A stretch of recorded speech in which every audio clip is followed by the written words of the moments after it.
All right. I also want to ask you about the legislation passed yesterday, which I don't know that a lot of people know about. This, I guess you're calling it the REINS Act, which effectively, aptly named, would kind of rein in some power. I was just talking to a group of people last night about this, that, all during the pandemic, at basically every level of government, when an emergency was declared, for instance, all the power goes to one person.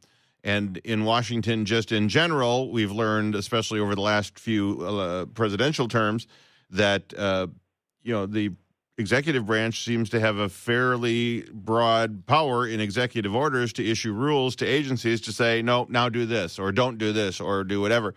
And to some of us, that seems too broad. To others, I'm sure not. Tell me what the REINS Act would actually strive to accomplish, and if you think it has a chance of getting the president's signature. Yeah, you described it well, right? It's reining in the overreach of the executive, and this shouldn't be a partisan issue, right? Some people might like the previous president, some people might like the current president, but I don't think anybody wants the executive to be able to run roughshod and control all aspects of our government. So we could just use one from the Biden administration. We could use one from the Trump administration as well. But the Biden administration came in and just declared, or attempted to declare, that $600 billion in student loans didn't need to be repaid, shifting that burden to all taxpayers. Mm-hmm. Now, you might think that's a good policy. You might think that's a bad policy. I don't think it's a good policy, but not here or there. I just think the president shouldn't have the authority to move $600 billion without an act of Congress. Because you should be able to say to your elected representative, me in the House of Representatives, or Tammy Baldwin, or Ron Johnson in the Senate, hey, I agree with that and you should vote for it, or I disagree with that and you should vote against it. But what we watched was the president acting without any vote in Congress. And this happens on the big stuff like that, but it happens all the time on the small stuff, things that are in the weeds. You could talk to any of our farmers in the area about Waters of the U.S., which is kind of a small provision, but a big deal if you're a farmer, about water runoff on farms throughout our area and the impact that has on our farmers' ability to farm. Again, often the Department of Agriculture, the energy agencies, Department of Transportation pass these rules that have a huge impact, but on a small number of people, and it flies under the radar. This bill simply says, let's take that power away from the executive, bring it back to Congress, so that your elected representatives are voting on these things so your voice can be heard.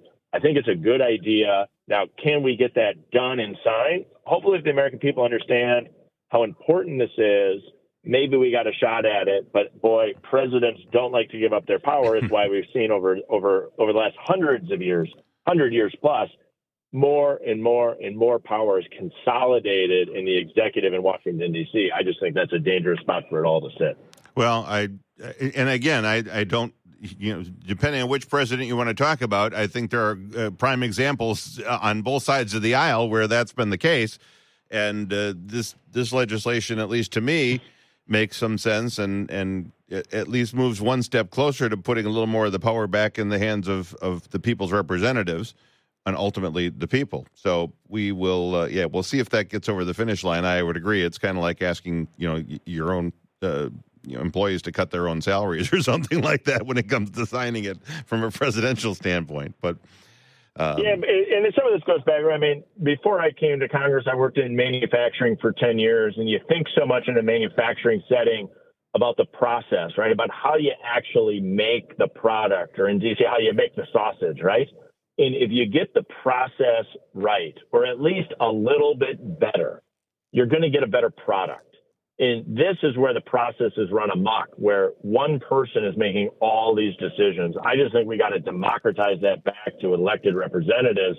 I think at the end of the day, you'll get a better product. You'll slow the process down.